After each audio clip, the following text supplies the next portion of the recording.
கல்யாண வயசுல பொண்ணை வச்சிருக்கிறது பெத்தவங்க மடியில நெருப்ப கட்டி வச்சிருக்கிறதுக்கு சமம்னு சொல்லுவாங்க. அதுவும் கையில காசும் இல்லைன்னா அவங்க கதி அதோ கதிதான். பொண்ணை பாக்குறதுக்குன்னு வந்து பஜ்ஜியும் சுஜியும் சாப்பிட்டுட்டு இவ்வளவு நகை போடணும், வரதட்சணையா இவ்வளவு பணம் கொடுக்கணும்னு பொண்ணு வீட்டுக்காரங்களுக்கு அழுத்தம் கொடுக்கும் போது அவங்களால அதை கொடுக்க முடியாதுன்னு தெரியும் போது ஊருக்கு போய் பதில் சொல்றோம்னு சொல்லி திரும்பி போயிடுறாங்க.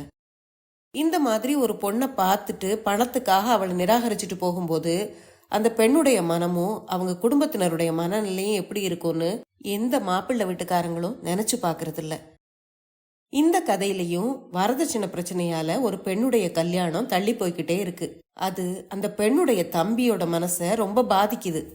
தான் அக்காவுக்கு கல்யாணம் ஆகணுங்கிறதுக்காக அந்த தம்பி என்ன செய்தாங்கிறது தான் இந்த கதை.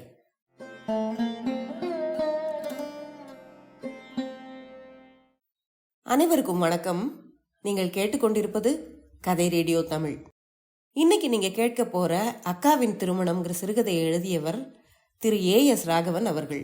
இது 1960ஆம் ஆண்டு வெளிவந்த ஒரு சிறுகதை.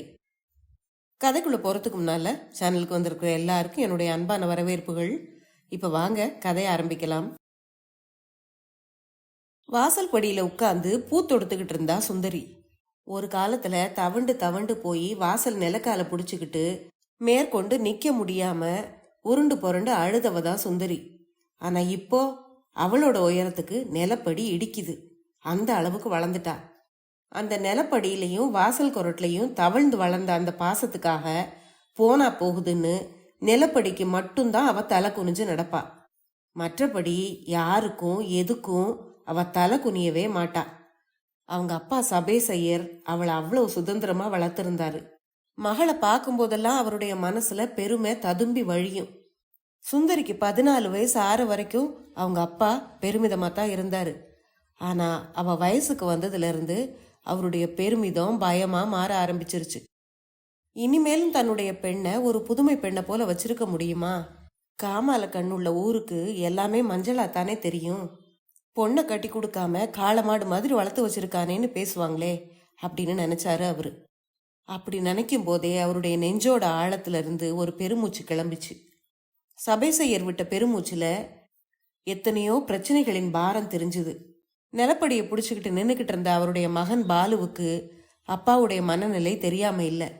பாலுவுக்கு 12 வயசு. வீட்டோட நிலவரம் புரிஞ்சும் புரியாததுமா அவனுடைய மனசை உறுத்திக்கிட்டு இருந்தது. அக்காவையும் அப்பாவையும் மாறி மாறி பார்த்தான் அவன். 2 பேருடைய முகங்களும் மாறி போயிருந்தது. 2 பேருடைய பெருமூச்சும் வித்தியாசமாயிருந்தது. 2 நாட்களுக்கு முன்னால வீடு ரணகலப்பட்டுக்கிட்டு இருந்தது. அப்பா முதல்ல தபால் ஆபீஸுக்கு ஓடினாரு. அங்கிருந்து வந்ததும் கடத்தெருவுக்கு ஓடினாரு. சாயந்தரம் 4 மணி வரைக்கும் வாசலுக்கும் உள்ளுக்குமா ஓடிக்கிட்டு இருந்தாரு. பிறகு ரயில் அடிக்கு ஓடினாரு. ரயிலடியிலிருந்து வரும்போது கூடவே ஒரு குடும்பத்தை கூட்டிட்டு வந்தாரு. வந்தவங்கள ஒரு பருத்த அம்மா இருந்தா. அவளை பார்க்கவே பாலுவுக்கு பயமா இருந்தது. கூடவே ஒரு ஒல்லியான மனுஷரும் ஒரு நடுத்தரமான வாலிபனும் வந்திருந்தாங்க. அவங்க புண்ணியத்துல பாலுவுக்கு அன்னைக்கு நல்ல பலகாரம் கிடைச்சது. அக்கா அவங்களுக்கு முன்னால விழுந்து வணங்கிட்டு போனா. மாப்பிள்ளை வீட்டுக்காரங்க அவளை பாட சொன்னாங்க. பாடுனா. அப்பவும் அவ தலை குனியவே இல்லை. சபாஷ், அப்படித்தான் இருக்கணும் அப்படின்னு அவங்க அப்பா நினைச்சுக்கிட்டாரு. ஆனா அதை பார்க்க பார்க்க அவங்க அம்மாவுக்கு பொறுக்கவே இல்லை. இந்த பொண்ணு கொஞ்சம் கூட தலையை குனியாம இப்படி நிமிர்ந்து இருந்துகிட்டு பாடுறாளே, டே பாலு நீயாவது போய் சொல்லேண்டா அப்படின்னு சொன்னான். ஆனா பாலு அக்கா கிட்ட போய் எதுவும் சொல்றதுக்கு தயாரா இல்லை. பேசாம நின்னான். வந்தவங்க பொண்ணை பார்த்துட்டு திரும்பி போயிட்டாங்க. சுந்தரியோட அம்மா பாகீரதிக்கு பெண்ணோட நிமிர்ந்த நடைய பார்க்கும்போது பெருமையாத்தான் இருக்கும். ஆனா அதுவே கல்யாணத்துக்கு தடையா இருந்துட போகுதோங்கிற கவலை அவளுக்கு. ஏண்டி, நீ தான் அக்கம் பக்கத்துல எத்தனையோ பெண்களை பாக்குற, அவங்கெல்லாம் உன்ன மாதிரியா இப்படி வெறப்பா உட்கார்ந்துகிட்டு இருக்காங்க? வயசு வந்த பொண்ணுகிட்ட ஒரு நளினம் இருக்கணும். இப்படி வெறப்பா நிமிந்து உட்கார்ந்தா நல்லாவா இருக்கு அப்படின்னு கேட்டா. ஏன் இப்ப நல்லா இல்லாம என்ன போச்சு அப்படின்னு கேட்டாரு சபேசையர். அதை கேட்டதும் பாகீரதிக்கு கோபம் வந்துருச்சு. அப்பாவும் பொண்ணு எப்படியோ போங்க அப்படின்னு சொல்லிட்டு உள்ள போயிட்டா அவ. பாலுவுக்கு மெல்ல மெல்ல வீட்டுல நடக்கிற விஷயங்கள் எல்லாமே புரிஞ்சுது. அக்காவோட நிமிர்ந்த நடையினால திருமணம் தடப்பட்டு போகல. அப்பாவோட குனிஞ்ச நடையினால தான் தடப்பட்டு போகுதுன்னு. அம்மா கிட்ட அவர் பேசிக்கிட்டு இருந்ததெல்லாம் அவன் கேட்டுக்கிட்டு தான் இருந்தான். வீட்டுக்கு வந்த அந்த மாப்பிள்ளையோட அம்மா பொண்ணுக்கு வைரத்தோடு போடணும்னு சொன்னாலாம். கூடவே வந்த அவளுடைய கணவர் ஒல்லி பேர்வழி 1000 ரூபாய் ரொக்கம் வேணும்னு கேட்டாராம். 1000 ரூபாய சில்லறையா மாத்தி அவரோட கையில கொடுத்தா அவரால் தூக்க முடியுமாங்கிறது கூட சந்தேகம்தான். ஆனா அவரு வீராப்பா 1000 ரூபாய் வேணும்னு கேக்குறாரு. தான் வீட்டுல இது வரைக்கும் 4 மகன்களுக்கு திருமணம் ஆகி இருக்கிறதாகவும் இவன் 5வது மகனும் அவர் சொன்னாரு. ஆக இப்படி ஆம்பளை பிள்ளைகளை பெத்து வச்சுக்கிட்டு அவங்களுக்கு ரொக்கம் வாங்கியே பொழப்ப நடத்துறாங்களோ அப்படிங்கிற சந்தேகம் பாலுவுக்கு ஏற்பட்டது. அக்கா மாதிரி ஒரு பொண்ணு கிடைக்கிறதுக்கு அவங்க கொடுத்து வச்சிருக்கணும். அவளை விட பணம் தான் பெருசுன்னு சொல்றாங்களே அப்படின்னு நினைச்சுக்கிட்டான் பாலு. அதெல்லாம் சரி, கல்யாணம்னு ஒன்று எதுக்காக பண்றாங்க அப்படின்னு பாலு யோசிச்சு யோசிச்சு பார்த்தான். புரியல அவனுக்கு. ஆனாலும் கல்யாணங்கிறது ஒரு தவிர்க்க முடியாத தேவை போல இருக்கு அப்படின்னு அவன் நினைச்சுக்கிட்டான். பாலுவோட அப்பா சபேசையர் இன்சூரன்ஸ்ல பணம் போட்டிருந்தாரு. யானை இருந்தாலும் 1000 பொன், இறந்தாலும் 1000 பொன்னு சொல்லுவாங்களே, அந்த மாதிரி அது. அந்த பணம் கைக்கு வர இன்னும் 3 வருஷம் காத்திருக்கணும்னு அவங்க அப்பா சொன்னது அவன் கேட்டுக்கிட்டு இருந்தான். அம்மாவோட நகைகளும் வயிற்ற கட்டி வாயை கட்டி சேர்த்து வச்ச பணமும் கல்யாணம் பண்ண போதாதான். இன்னும் 1000 ரூபாய் வேணுமா? அம்மாடியோ, அந்த பணத்துக்கு எங்க போறது அப்படின்னு நினைச்சுக்கிட்டான் பாலு. யோசிச்சபடியே வெளியே நடந்தான். அப்பாவுக்கு எப்படியாவது உதவி பண்ணணும்னு அவனுக்கு தோணுச்சு. ஆனா என்ன பண்றதுன்னு தான் அவனுக்கு தெரியல. இப்போ அவசரமா 1000 ரூபாயும் ஒரு நல்ல மாப்பிள்ளையும் தேவை. பணத்தை கூட சம்பாதிச்சிடலாம், ஆனா நல்ல மாப்பிள்ளைக்கு எங்க போக அப்படின்னு யோசிச்சுக்கிட்டே பக்கத்துல இருந்த பூங்காவுக்குள்ள நுழைஞ்சான். பூங்காவில் உட்கார்ந்திருந்த ஒவ்வொருத்தரையும் உத்து உத்து பார்த்தான். எல்லாரும் நல்லவங்களா தான் அவனுக்கு தெரிஞ்சாங்க. ஆனா இவங்களையே கூப்பிட்டு வீட்டுல விருந்து வச்சு பொண்ணை கட்டிக்கிறீங்களான்னு கேட்டா உச்சாணி கிளைக்கு தாவுவாங்க. இவங்களெல்லாம் 2 உதை கொடுத்து கட்டு தாலியன்னு சொல்லணும் அப்படின்னு நினைச்சுக்கிட்டான் பாலு. வழக்கமா இந்த பூங்காவுக்கு வந்தா அங்க இருக்கிற சறுக்கு மரத்திலேயோ இல்ல ஊஞ்சல்லையோ ஆடிக்கிட்டு இருப்பான் பாலு. ஆனா இன்னைக்கு அவன் மனசு முழுக்க அக்காவுக்கு நல்ல மாப்பிள்ளை தேடுறதுலயே இருந்தது. நேரம் போய்கிட்டே இருந்தது. பக்கத்து மரத்தடியில இருந்த பெஞ்சில 2 பல்லு போன கிழவர்கள் உட்காந்து பேசிக்கிட்டு இருந்தாங்க. அரச மரத்தடியில கல்யாணமான இளந்தம்பதிகள் சிலர் உட்கார்ந்துருந்தாங்க. இவங்களுக்கெல்லாம் கல்யாணம் ஆகிறதுக்கு எத்தனை 1000 கொடுத்தாங்களோ. இவ்வளவு பணம் கொடுத்து செலவு செய்து எதுக்காக கல்யாணம் பண்ணணும்? நாளைக்கே நானும் வளர்ந்து பெரியவனாகி நிறைய சம்பாதிப்பேன், ஆனா கஷ்டப்படுத்தி யாரையும் கல்யாணம் பண்ணிக்க கூடாது அப்படின்னு மனசுக்குள்ள நினைச்சுக்கிட்டான். அரச மரத்தடியில இருந்த ஒரு தம்பதி குழந்தை ஒன்ன வச்சு கொஞ்சிக்கிட்டு இருந்தாங்க. அதை பார்த்ததும் அவனுக்கும் ஆசையா இருந்தது. அக்காவுக்கு கல்யாணம் ஆயிட்டா அவ புருஷன் வீட்டுக்கு போயிருவா. அப்புறம் அவளை அடிக்கடி பார்க்க முடியாது, அது கஷ்டம்தான். ஆனா கொஞ்ச நாள்ல அக்காவுக்கும் ஒரு குழந்தை பிறக்குமே, அதை நாம தூக்கி வச்சு கொஞ்சலாமே அப்படிங்கிற கனவு பாலுவோட மனசுல ஓடிக்கிட்டு இருந்தது. அப்போ தம்பி கொஞ்சம் நகர்ந்து உட்காருப்பா அப்படிங்கிற குரலை கேட்டு பாலு திடுக்கிட்டு திரும்பி பார்த்தான். என் பேரு தம்பி இல்ல, பாலு அப்படின்னு பதில் சொன்னான். அடடே, அப்படியா பாலு சார், நீங்க எத்தனாவது வகுப்பு படிக்கிறீங்க அப்படின்னு கேட்டாரு அந்த மனிதர். நான் 4வது வாரம் படிக்கிறேன் அப்படின்னு சொன்னா அவன். நிஜமாவா? உன்னை பார்த்தா அப்படி தெரியலையே, உனக்கு எத்தனை வயசு அப்படின்னு கேட்டாரு அவரு. எனக்கு 12 வயசு அப்படின்னு சொன்னான் பாலு. பாலுவுக்கு பக்கத்துல அவர் உட்கார்ந்தாரு. அவரு தோல்ல ஒரு தோல் பை போட்டிருந்தாரு. அந்த பை பார்க்க ரொம்ப அழகா இருந்தது. அதையே பார்த்துக்கிட்டு இருந்தான் பாலு. அந்த பையில மகாதேவன் BA அப்படின்னு எழுதி இருந்தது. அதுக்கு கீழே ஒரு விலாசமும் இருந்தது. வந்த அந்த மனிதருக்கு 30 வயசு இருக்கும். தலைய பின்புறமா படிய வாரி இருந்தாரு அவரு. மாமா, நீங்க BA படிச்சிருக்கீங்களா அப்படின்னு கேட்டான் பாலு. ஆமாண்டா அப்படின்னு சொன்னாரு அவரு. உங்களுக்கு கல்யாணம் ஆயிருச்சா அப்படின்னு கேட்டான் பாலு. ஆமா, இதையெல்லாம் நீ எதுக்கு கேக்குற அப்படின்னு கேட்டாரு அவரு. சும்மாதான் கேட்டேன் அப்படின்னு சொன்னான் பாலு. பிறகு அவனாவே, உங்களுக்கு கல்யாணம் பண்ணும்போது நிறைய பணம் கிடைக்கும் இல்லையா அப்படின்னு கேட்டான். அடடே, பார்த்தா சின்ன பிள்ளை போல இருக்க, ஆனா உனக்கு ஜோசியம் கூட தெரியும் போல இருக்கே அப்படின்னு சொல்லிட்டு சிரிச்சாரு அந்த மனிதர். இதுக்கு ஜோசியம் எல்லாம் தெரிய வேண்டாமாமா, உங்களுக்கு கல்யாணமானா கையில் 2000ம் வைரத்தோடும் வேணும்னு கேட்பீங்களா இல்லையா அப்படின்னு கேட்டான் பாலு. என்ன சொல்ற நீ?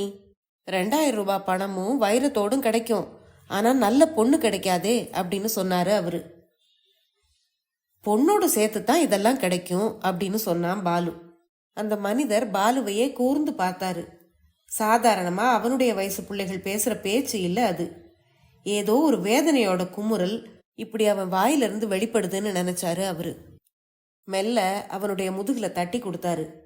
மாமா, எல்லாரும் எதுக்காக கல்யாணத்துக்கு பணம் கேட்கறாங்க அப்படின்னு கேட்டான் பாலு. அதெல்லாம் எனக்கு தெரியாது பாலு. ஆனா என்ன பொறுத்தவரையில எனக்கு வைரத்தோடும் வேண்டாம், 2000 ரூபாய் பணமும் வேண்டாம், நல்ல பொண்ணு தான் வேணும் அப்படின்னு சொன்னாரு அவரு.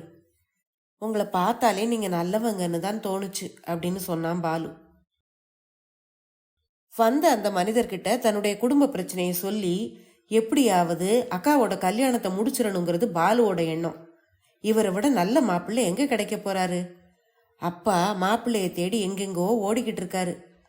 இந்த பூங்காவுக்கு வந்தா நல்ல மாப்பிள்ளைகள் கிடைப்பாங்கன்னு அவருக்கு தெரியாது போல இருக்கு அப்படின்னு அவன் நினைச்சுக்கிட்டான். ஆனா அடுத்த 2வது நிமிடமே அவருடைய மனசு வருத்தப்படுற மாதிரி ஒரு விஷயம் நடந்தது. ஐயோ, அக்காவோட துரதிருஷ்டத்தை என்னன்னு சொல்றது அப்படின்னு அவன் நினைச்சுக்கிட்டான். அப்போ 2 பெரியவர்கள் வந்து அவங்களுக்கு எதிர இருந்த பெஞ்சில் உட்கார்ந்தாங்க. அதுதான் பாலுவோட வருத்தத்துக்கு காரணம். வந்தவங்க வேற யாரும் இல்லை, பாலுவோட பேசிக்கிட்டு இருந்த மகாதேவனுடைய தாயும் தந்தையும் தான். அவங்கள பார்த்ததுமே தன்னுடைய கட்சி தோத்து போனது மாதிரி பாலுவுக்கு தோணுச்சு. வந்து உட்கார்ந்த அந்த அம்மா எதுக்கும் மசிய மாட்டான்னு அவனுடைய உள்ளுணர்வு சொல்லுச்சு. இந்த உலகத்துல நல்ல மாப்பிள்ளைகளுக்கு பஞ்சம் இல்லை, ஆனா நல்ல மாமனார் மாமியார் தான் இல்லைன்னு அவனுக்கு தோணுச்சு. ஏம்பா, யார் இந்த தம்பி அப்படின்னு கேட்டாரு மகாதேவனுடைய அப்பா. நான் தான் பாலு, 4வது பாரம் படிக்கிறேன். எங்க அப்பா சபேசையர் தாலுகா ஆபீஸ்ல குமாஸ்தாவா இருக்காரு அப்படின்னு சொன்னான் பாலு. பரவாயில்லையே, பையன் ரொம்ப சுட்டியா இருக்கானே அப்படின்னு சொன்னா மகாதேவனுடைய அம்மா. பாலு சட்டுன்னு அவங்க கிட்ட இந்த மாமாவுக்கு எப்ப கல்யாணம் அப்படின்னு கேட்டுட்டான். பெரியவங்க 2 பேரும் திருன்னு முழிச்சுக்கிட்டே ஒருத்தர் பார்த்துக்கிட்டாங்க. வைரத்தோடு ரொக்கம் எதுவும் வேண்டான்னு இந்த மாமா சொல்றாரே, அதெல்லாம் நிஜமா அப்படின்னு கேட்டான் பாலு. அதை கேட்டதும் மகாதேவனுடைய அம்மா சிரிச்சா. அவன் என்னத்த கண்டான், குழந்தை அப்படின்னு சொன்னவ தன்னுடைய கணவனை பார்த்து, நேத்து கூட தஞ்சாவூர்ல அந்த பொண்ணு வீட்டுல 3000 ரூபாயை வச்சுக்கிட்டு மன்றாடினாங்க, ஆனா நீங்க தான் புடி கொடுத்து பேசல அப்படின்னு அழுத்துக்கிட்டா. அதுக்கு மகாதேவனுடைய அப்பா, அவருக்கு புடி கொடுத்தா ஆளையே நொறுக்கிடுவாரு, அந்த இடம் நமக்கு வேண்டாம், இதுக்கு நாம பார்த்த மாயவரம் பொண்ணே தேவல அப்படின்னு சொன்னாரு. இல்லைங்க, எனக்கு மாயவரத்து பொண்ணோட மதுரையில நாம பார்த்த பொண்ணு தான் பிடிச்சிருந்தது. நாம போனப்போ அவங்க ஒரு காப்பி கொடுத்தாங்களே, அது ஒன்னே போதாதா அப்படின்னு சொன்னா மகாதேவனுடைய அம்மா. அதை கேட்ட மகாதேவன் சிரிச்சபடியே, அம்மா எனக்கு இப்போதைக்கு கல்யாணமே வேண்டாம், நீங்க என்னன்னா கை காசு செலவில்லாம மதுரை மாயவரம் தஞ்சாவூர்னு புனித பயணம் போற மாதிரி ஒவ்வொரு ஊருக்கா கூட்டிட்டு போய் பொண்ணையும் பார்க்க வச்சு காபி பலகாரம் சாப்பிட சொல்றீங்க, எனக்கு இது பிடிக்கவே இல்லம்மா அப்படின்னு சொன்னான். மகன் சொன்னதை கேட்டதும் மகாதேவனுடைய தாயாருக்கு கண்ணீரே வந்துருச்சு. மகாதேவன் சொல்றது உண்மைதான். எத்தனையோ இடங்களுக்கு போய் பார்த்தாச்சு, ஆனா ஒண்ணு கூட சரியா அமையல. இங்க பாரு மகாதேவா, நான் ஒன்னும் பேராசப்படல, ஏதோ நம்ம அந்தஸ்துக்கு தகுந்த இடமா பொண்ணு அழகா அமைஞ்சா போதும்னு தான் நினைக்கிறேன்.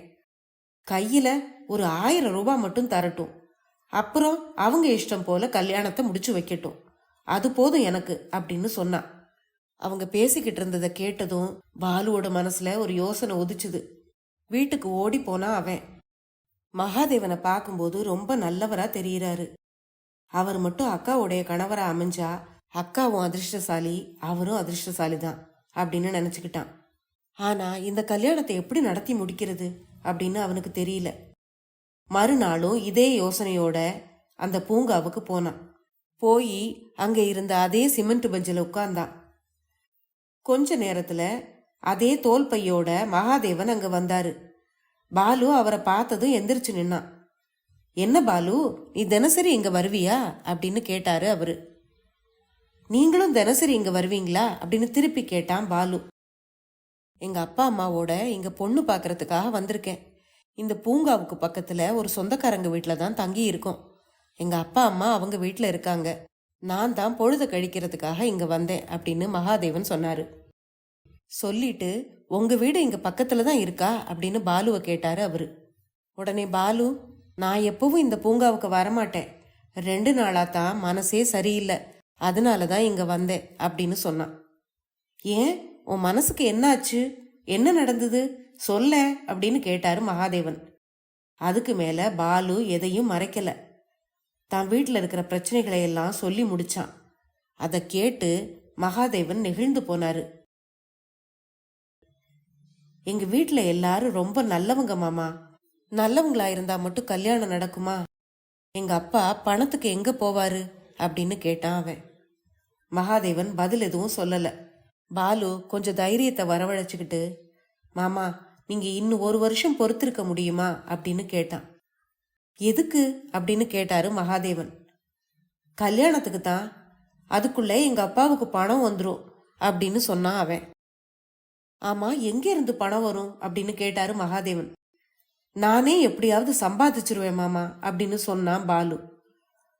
அவனுடைய பதில் மகாதேவனுக்கு வியப்ப கொடுத்தது. ஒன்னும் சொல்லாம அவர் நிமிர்ந்து உட்கார்ந்தாரு. என்ன மாமா பதிலே சொல்ல மாட்டேங்கிறீங்க அப்படின்னு கேட்டான் பாலு. பாலு, நீ சின்ன குழந்தை, உனக்கு உலகம் தெரியாது. உன்னோட நல்ல மனசுக்காகவே நான் உங்க அக்கா சுந்தரியை கல்யாணம் பண்ணிக்க தயார்தான். ஆனா அதுக்கு என் அப்பாவும் அம்மாவும் ஒத்துக்கணுமே அப்படின்னு சொன்னாரு மகாதேவன். உங்க அம்மா 1000 ரூபாய் பணம் வேணும்னு தானே சொன்னாங்க, அதை நான் எப்படியாவது சம்பாதிச்சு கொடுத்துட்றேன் மாமா அப்படின்னு சொன்னான் பாலு. ஆமா, நீ எப்படி 1000 ரூபாய் சம்பாதிப்ப அப்படின்னு கேட்டாரு மகாதேவன். அந்த கேள்வி பாலுவை உலுக்கிருச்சு.